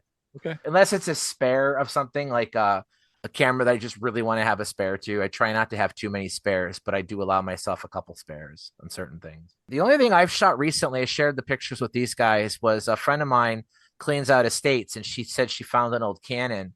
And, that typical question from non-camera people, they find an old Canon and you're expecting it to be like a super shot or maybe an AE1 or something like that. And it actually turned out to be a early post-war Canon 2B. And it still has the Made in Occupied Japan engraving on it, which means it's pre-1950. That's around the time when they stopped putting that on stuff. And she sent it to me. It had the Serenar collapsible 50 f1.9 lens on it. And I've had really bad luck with the Serenars. Pretty much every Serenar I've ever had, whether it's the 50 or the 35, has almost always had bad haze. And this one is in remarkably great shape. I mean, it was in its original case. It didn't smell. I mean, it had a slight, mustiness to it, but not bad at all. The lens was super clear. The shutter sounded great. So I loaded up some heavily expired Ilford FP4 or HP4. I mean, maybe it was FP4. I don't remember, but it was probably from the 70s. I overexposed the crap out of it. And I developed it cold stand, which is something I haven't talked about in a while, where you take either HC110 and you develop it in like really cold water with no agitations for an hour. And that helps to reduce base fog a bit. And I got pretty decent images out of it. So I was really happy, not only with the performance of the camera. Canons are not impervious to shutter failures, pinholes. Anthony, I convinced you to buy that 4SB that hasn't treated you too nicely. Yeah, it was repaired by Alan. I was sure at the time it was going to need a shutter replacement, and he was like, I think I can get this to work without replacing the shutter. And I got 2 rolls of film before the shutter failed. I'm not saying anything bad about the Canon rangefinders, but like anything else, they're not impervious to failures. So they have this 2B, which historically is one of the very first, like people give Nikon a lot of credit, rightfully so, for quote unquote discovering the Japanese camera market with their lenses. David Douglas Duncan shot them for Life magazine. People started to realize like, wow, these Japanese companies are really good at making lenses. But you got to remember, a lot of those early Nikkor lenses were mounted Leicas. People weren't buying Nikon rangefinders back then. They were buying Nikkor lenses and putting them on Leicas. But Canon got into the post exchange, the PXs, a lot faster than Nikon did.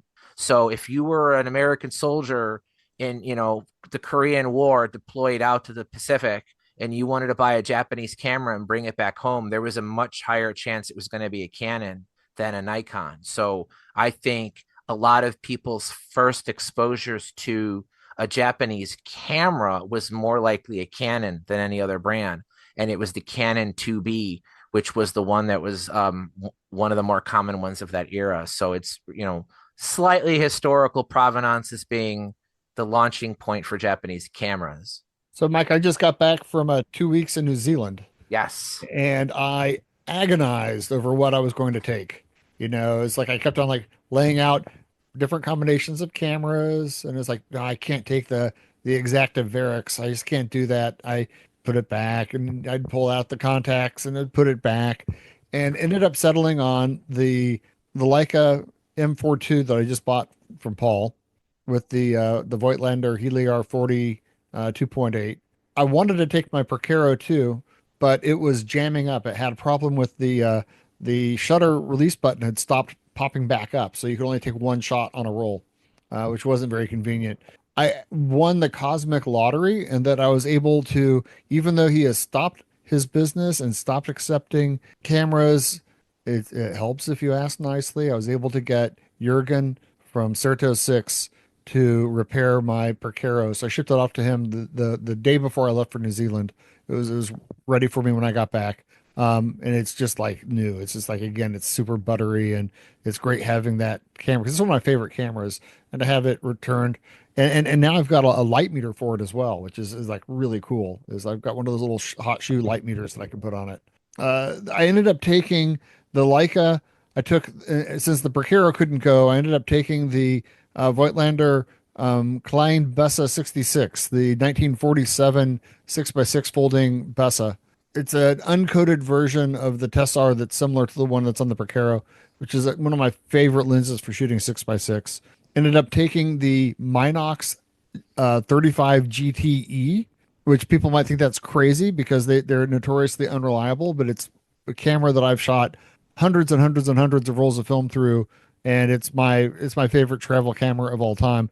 And I tell you that little Minotaur lens is just it punches way above its weight.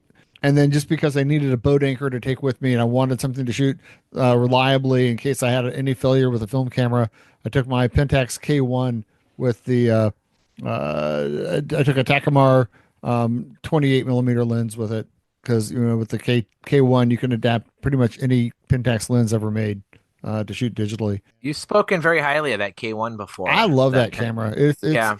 I shot only Nikon when I was shooting professionally and shooting underwater. And when I ended up having to make a change, I went to that K1. And actually, I went to a K10D first and then to the K1. And I just think that camera's just vastly underrated for what it can do. You were talking about it in a recent episode, and I actually went to look to see if I could pick one up cheap. And while they're not super expensive for an early digital DSLR, they're holding their value pretty well. Yeah, it has. They're not dirt cheap. I'll just say that. Mike, don't look at the Olympus OMFs, the digital pen F. Talk about holding their value. I just bought one. I don't have to. I have one right here. Look at their values. Yeah, that's it. That's it. If you can hear buzzing in the background, I'm in the middle of scanning 14 rolls of film that I shot in 2 weeks. Jeez, I hate scanning. What clip-on meter did you get? It was a Christmas present or a birthday present, or maybe it was just like the Camerosity Miracle. One just showed up in a box, and it's some brand I'd never heard of, and I can't remember the name of it off the top of my head, but it's tiny. Yeah, have you played with it though? Yeah, I have. I had to take a picture of the manual with my iPhone so I could blow it up so I could read it. Because it was just the tiniest manual. They print them on paper like the size of the little cheat sheets when you buy like a cassette of film, the developing instructions. It's like a little piece of paper like that big. What brand was it, Mike? It's like Astori or something. Astori. Yeah. Yeah. It's clever. Yeah, no, it's a nice model. The only thing I don't like about that exact one is the orientation. It kind of sticks out the back of the camera slightly. Yeah. I have a Dumo Meter S. In between the two, I mean, in terms of accuracy, features, usability, they're exactly the same. It's a great meter. I just preferred the Dumo because, like, if you put it on a Barnack, it stays within the confines, like front to back of the top plate, whereas the one that you have, Anthony, kind of just sticks out the back a little. It's not a big deal, to be honest with you, but I just didn't. There's only so many meters you could possibly have. But they're really nice. I mean, I do like those things. Or it's a better alternative than using like your smartphone to meter. I don't think it's completely necessary in every situation, but to have it already on your camera as a backup just to check yourself, I think is a great thing to have. I would be willing to bet you're going to enjoy using it. Yeah. But and I got to say that of all those cameras that I took, I found the right combination. I'm looking over the rolls of film from the Minox, and I'm just universally pleased with how the shots from the Minox came out. Yeah. Universally pleased with what I got out of the M4 II. That Bessa 66, even though it's a camera from 1947, performed flawlessly, especially for like doing landscapes, because it's not a rangefinder. It's a zone focus camera, or your scale focus.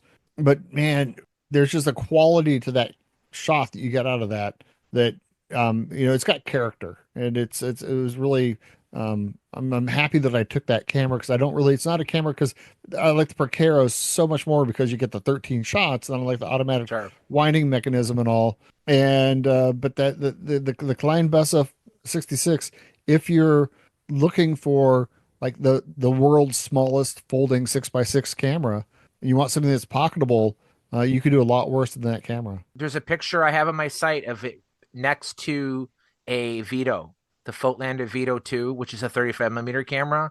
And although the Vito is smaller, it's not smaller by a lot. Like the Perceo is marginally bigger, and it's a 6x6 camera. The packaging they did on that is phenomenal. To go back real quick to the Prominent I mentioned earlier, the Fotelander Prominent, those two cameras have such a different design philosophy. Whereas the Perceo is sleek, it's compact, it's simple, it's elegant, and it works. Whereas the Perceo has knobs and buttons and holes and things just sticking out in every direction. The extinction meter is really cool. I made a video showing how it works in the review. You could watch it, but it's just not practical. It doesn't make the shooting experience better. Whereas when you have a camera like the one you have, Anthony, and you get a 13th exposure out of it, and it does everything that you needed to do, and it doesn't get in the way, and you get great results from it. If you've ever wondered, the best lens you can get on it is a Scopar. You can get it with the Vascar, right? I think. And the Scopar, they didn't do the Heliar on it. They didn't do the. I've actually on the Baby Bessa, I've only ever seen it with the Scopar. Yeah, but my point being is, like, if you were wondering why didn't they put a better lens on it, it's because they didn't have to. That Scopar is magical on that camera. It really is. No need. It's kind of like putting. I know some people may disagree, but the Rolly 35, the difference between the Tessar and the Sonar version, I can't tell the difference. One's way more expensive than the other, but the Tessar on the Raleigh 35 does such a good job. I don't see the need for the more advanced lens. The Sonar's faster aperture. 2.8, yes, versus 3.5. Yeah, that's true. I mean, you're not wrong. But yeah, in terms of image quality, you won't notice the difference. Paul, what about you? Anything? Oh wait, no, wait, Anthony. I want to ask you about. I sent you back. I know the answer to this. I sent you back your Icontas.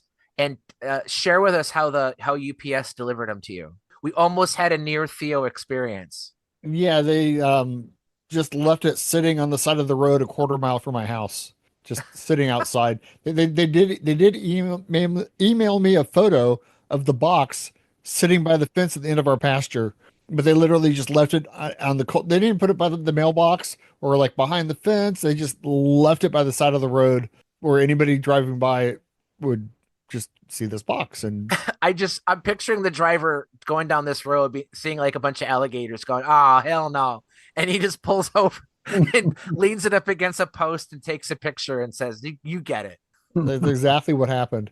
And I gave you 2 books too. Did you get a chance? I have not had a chance to look at the books yet. Okay. I've worked out that next time I want to send you something, Anthony, that I'm not even going to bother paying for someone to actually deliver it. I'm actually literally going to write your address, take it outside the street outside, put it in the gutter, and it's somehow going to find its way to you. I miss having a business with a business address where I got secure delivery inside every time. That's a downside of closing the cafe. You can always get an office. I had asked them before about a PO box, but your post office doesn't do that. You'd have to go 20 miles away to the next town to get a PO box or something ridiculous. It's not 20 miles away, but it's like 7 miles away. But with traffic, it would be at least half an hour, 45 minutes each way to go pick it up. Yeah, not ideal. No. So Paul, are you going to keep the SK Grimes camera or not? Are you still on the fence? Yeah, I think I'm going to keep it. I mean, Yay! I've got it on eBay right now, and there are 12 people watching it, and I'm hopeful nobody's going to buy it. Dan said he wanted it. I know. But tomorrow I have coming the fifth and final Fuji G617 will be delivered tomorrow. Are you going to keep it? I'm going to keep it. I'm not going to sell this one. The previous 4 I sold and said, why did I do that? So this time I'm not going to. So you said at the beginning of the show, how many SWCs have you sold? Oh, I've probably owned 10 SWCs. Oh, 10. Okay, all right. So you're not quite there with the 617s yet. No, because they're a lot more rare. Sure. They're a lot harder to find a G617. Yeah. But our buddy Gilligan down in Texas, he wound up with a great deal on this. Aiden Dean. Yeah. He's a great guy. I had a Hasselblad 503 CX kit that he really wanted, and he's going to get one of my P24 converted backs to go with it. Wow, what a sweetened deal, huh? Yeah, and then I'm getting his G617 with the case and the center filter. Yeah, I have nothing coming. I mean, I made the post on my site that I'm going to be slowing down my reviews. I got the prominent one out. There's one more review I was hoping to get up by the end of this year. If I don't, I'll push it out early January. But, the cadence of what I was doing to, Dan spoke earlier how he'll start on a Thursday, shoot a roll, take pictures of the camera, do 1 or 2 days worth of research and push it out. I wish I could do that. Some of my reviews take months to complete. I've had camera reviews sit in draft status for half a year before I can get enough information to put it out. And while I love doing it, I get great satisfaction out of the amount of detail I could push out there. It was getting to the point where it's just not fun anymore. And I would always have a backpack full of 3 or 4 partially shot cameras where I needed to finish the roll because I wanted to do a review of that one. And I'm a very disorganized person. So the only way I can be organized is through spreadsheets.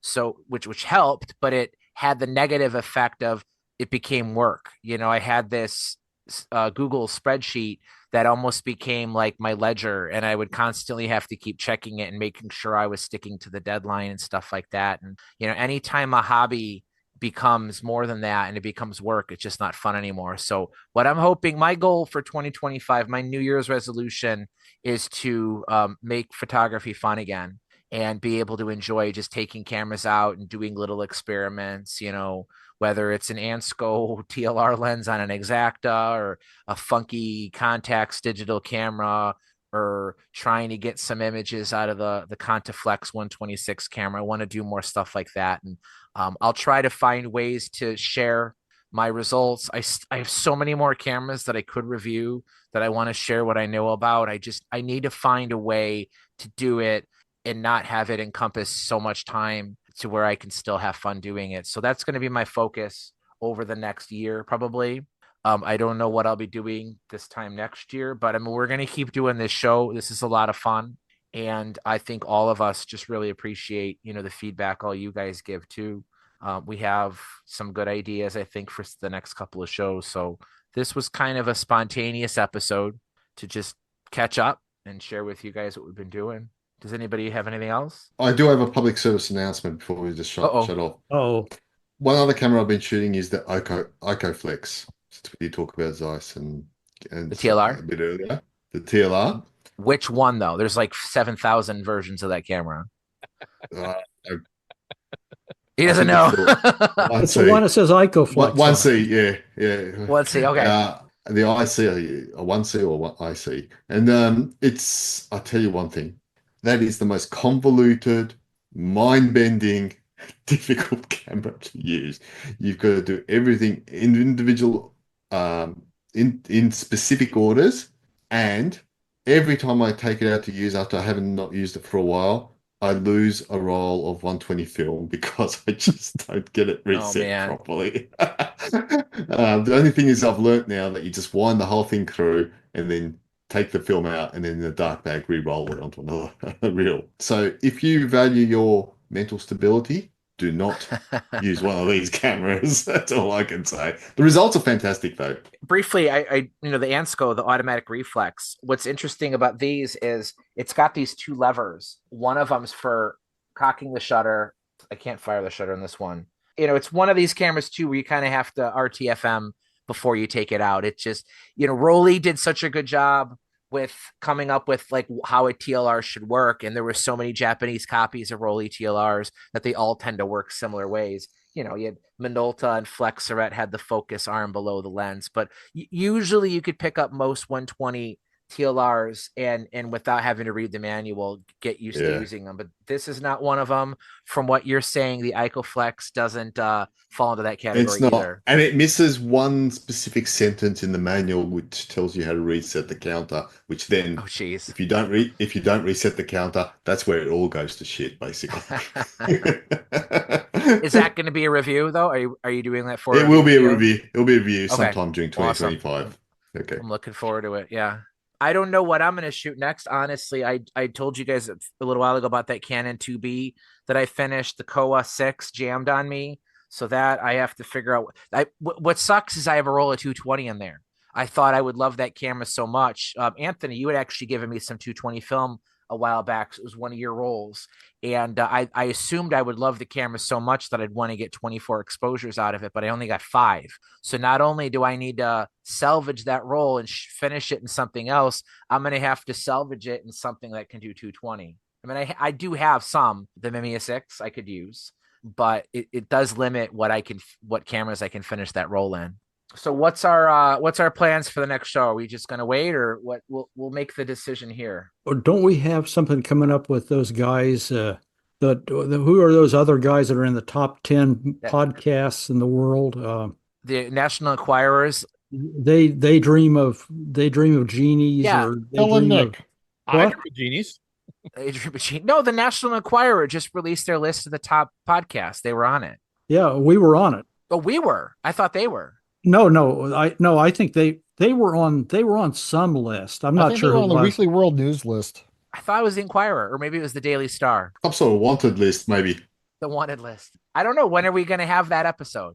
Didn't we set something up with them? I don't remember. They're gonna weasel out. I know they're gonna weasel out on us.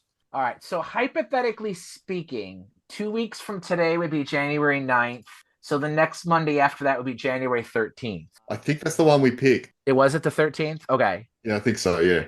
So our next show, this is episode 83. And before we started recording, I had to double check because I didn't even remember what episode we were on. So episode 84 will be recorded on January 13th. So look forward to the show announcement for that a couple days before. And we're going to focus on Alpa, if I remember correctly. We want to do an Alpa. Yeah, that's right, with them, right? Because they wanted to talk Alpa. Mm-hmm. Yep. I would really love to have an episode with the guys from Robert's Camera on.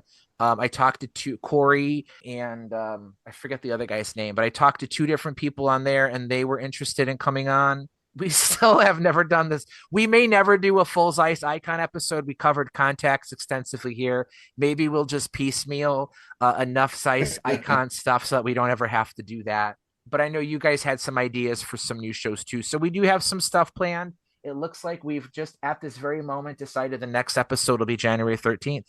So it's Boxing Day for our Canadian friends, AJ, Alex. I know you guys aren't going to hear it today, but December 26th. So New Year's is coming up. Happy New Year to all you guys. I hope you guys have a great, happy 2025. Starts off with a bang in a positive way.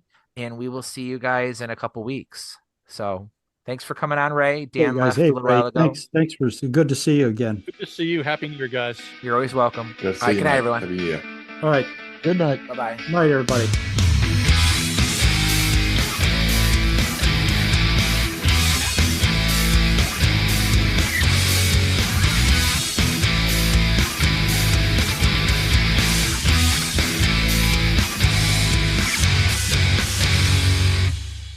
It's just beer to me. Like, sometimes I just want beer. Like I don't, it doesn't need to be an IPA hop, triple this, none of that. Just this, if this came in a white can with black letters that just said beer, I'd still drink it. That's my drink. That's Hams. Ham. I like Right. Hams. See, I like Hams is Hams actually too. pretty good. Hams is way better than Budweiser.